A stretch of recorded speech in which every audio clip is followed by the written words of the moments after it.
There's been quite a bit of talk about whether or not the PlayStation 5 is as powerful as the Xbox Series X. Well, Jason Schreier has a very, very interesting update on that. He is, of course, Kotaku's insider, and whenever he says something, I am led to believe it, so I want to go over his statements. Also, tactical turn-based RPG Nautical is coming to the PlayStation 4 on April 29th, a game that actually released first for Apple Arcade. And then, as noted by CAG, there are some free Monster Hunter World hairstyle DLCs available right now on PlayStation Network, so we'll talk that at the end of this video. But first up, this week told us a lot about the technical specifications of Sony's and Microsoft's next generation consoles. On paper, the Xbox Series X is seemingly the more powerful console. It's got a higher clock custom Zen 2 CPU, and most importantly, it comes with 44% more compute units. That's 52 versus 36 in comparison to the PS5.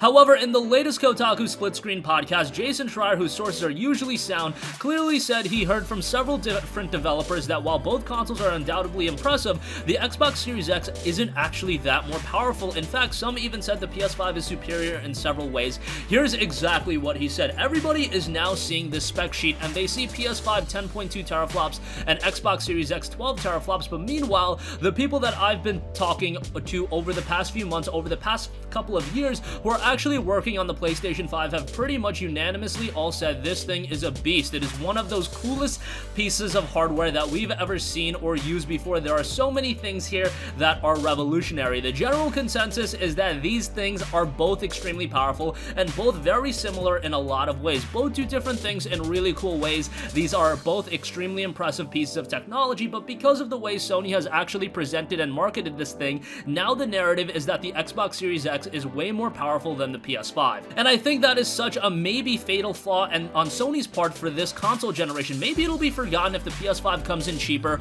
or has a killer launch line app, but right now it's just such a dropping the ball after so many years of smart decisions on Sony's part. What I'm hearing from the people who are actually working on these things, working on the metal, is that Xbox Series X is not significantly more powerful than PS5, despite this teraflops number, which the teraflops number is the thing that keeps getting thrown around, and that is what is causing this perception or the idea that the Series X is more powerful than the PS5. Schreier continued by saying Sony has dropped the ball, and there's going to be like weeks and weeks, if not months and months, of people just talking about how the Xbox Series X is the most powerful console and it's beating the PS5 in every single way. Meanwhile, I'm getting texts and DMs even today as this was going on from developers being like, this is such a shame, the PS5 is so superior in all of these other ways that they're not actually able to message right now or can talk about right now. I heard from at least 3 different people in the past couple of hours since the Cerny talk being like, the PS5 is actually like the more superior piece of hardware in a lot of different ways, despite what you're seeing in these paper spec sheets. And so yes, again, plenty of room to talk about this for all the companies to keep messaging and showing games, but I do think Sony has really dropped the ball so far from what we've seen.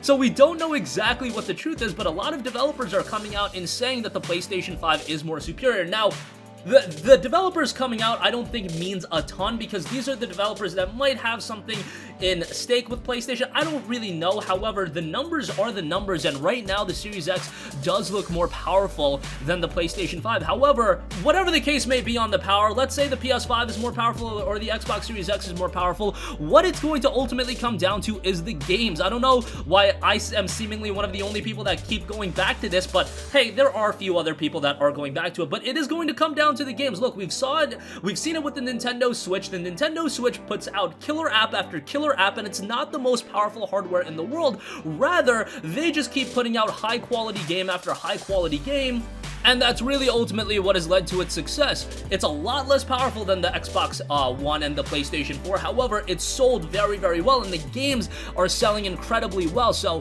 what is going to sell these consoles? It's going to come down to the games, and ultimately the third-party games are going to be developed for both consoles. Maybe they'll look incrementally better on the Xbox One, or the Xbox Series X, I should say, than the PlayStation 5, or vice versa, but you saw it with the Xbox One X and the PlayStation 4 and the PlayStation 4 Pro. The One X didn't sell that much more. Where you're going to see the power differential really accentuated are the exclusives, and ultimately with the exclusives, that really comes down to the talent of the studios. And we've seen with Sony Studios, the Santa Monicas of the world, the Naughty Dogs of the world, the Sucker Punches of the world. Look at what they're doing with the PlayStation 4. If you're telling me the PlayStation 5 is not going to have enough horsepower for these developers to realize the games that they want to make, I think you're kidding yourself. I think you don't have a clue, because these developers are going to be able to accentuate all the strengths of the console, and even if there are some weaknesses, they're going to be able to do things that hide or mitigate the weaknesses as well. So while it's interesting to talk about all of the numerical data and all the ins and outs, I do think it is going to come down to the games, the game lineup,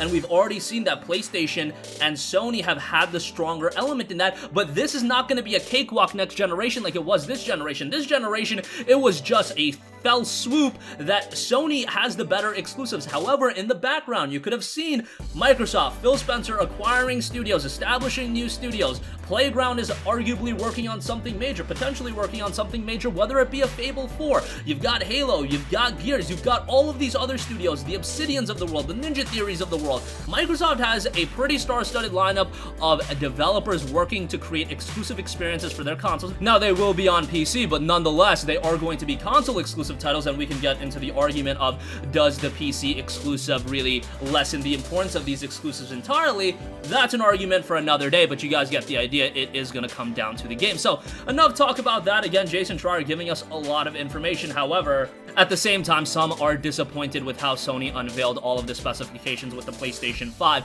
Not trying to do damage control here, I'm just trying to go over what I think. I've always said that power is important to an extent, but we've seen it time over time, time after time again, that it is going to come down to the game lineup. Alright, moving on from that, tactical turn-based RPG Dread Nautical is coming to the PlayStation 4 on April 29th. Now, this was a game that was first released on Apple Arcade, and now it is making the transition to PS4, and it's a game coming from Zen Studios. Zen Studios welcomes you aboard a cruise liner called the Hofer, one of the most unique gaming experiences on the PlayStation 4, Xbox One, Nintendo Switch, and the Epic Games Store. Supernatural forces have overwhelmed the ship with mysterious, malevolent monstrosities, and you'll need to seek other survivors, track down food and other resources, and manage your safe haven for any hope of escaping this vacation alive. The game notes, choose your survivor and gather more. After you've chosen to play as one of 4 unique characters, you'll traverse 20 decks of the ship and encounter 13 other colorful and playable survivors. You'll cross paths with a Scottish captain, the ship's Shirley mechanic, a Hollywood has-been, a prehistoric woman misplaced in time, and more. But watch what you say.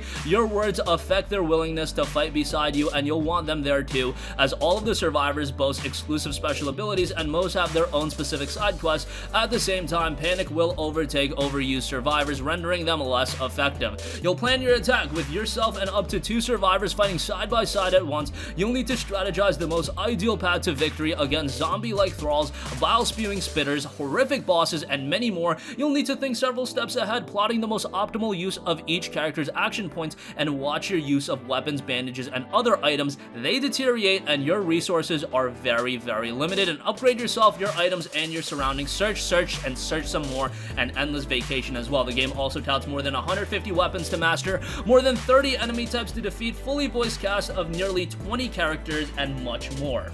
There's also different chooses as a challenging roguelike difficult, roguelike, or the punishing insane difficult, so you can alter the experience a little bit more, and Dread Nautical will be headed to the PlayStation 4 on April 29th. And lastly, I do want to note that there is some free Monster Hunter World hairstyle DLCs available on the PlayStation 4. Look, if you want to customize your character on Monster Hunter World, this is a pretty good way to do so. Capcom has been doing a pretty good job offering a lot of content for this game, even outside of Iceborne. They've been offering a lot of stuff for MH World, and here we go. We have some more if you do want to customize yourself a little bit. We'll leave a link to that in the description box below. There are some rumblings that MH World might end up being a PlayStation Plus title, as it was over in Asia. However, it remains to be seen if that will be the case over here in the States. But that's going to conclude this video. Again, Jason Schreier is noting that multiple devs are telling him that the PlayStation 5 is superior to the Xbox Series X in several ways despite the specifications. Tactical turn-based RPG Dread Nautical is coming to the PlayStation 4 on April 29th. Again, originally an Apple Arcade game, so technically nothing to really write home about, but looks like an interesting game nonetheless. And if you want some Monster Hunter World hairstyle DLC, well, that is available right now. We'll leave a link to that in the description box below. That's going to conclude this video. Sound off with all of your thoughts in the comment section down below. Thank you for watching, and goodbye. Hey guys, we hope you enjoyed the video, and if you did, make sure to hit the subscribe button, and if you're already subscribed, do us a favor and hit the bell icon. This way you'll be notified whenever we post a new video. That's the best way to keep up with all of our uploads, and we usually try to upload 2 videos a day. And with the bell icon hit, you'll be notified whenever we do upload a video. As always, thanks for watching.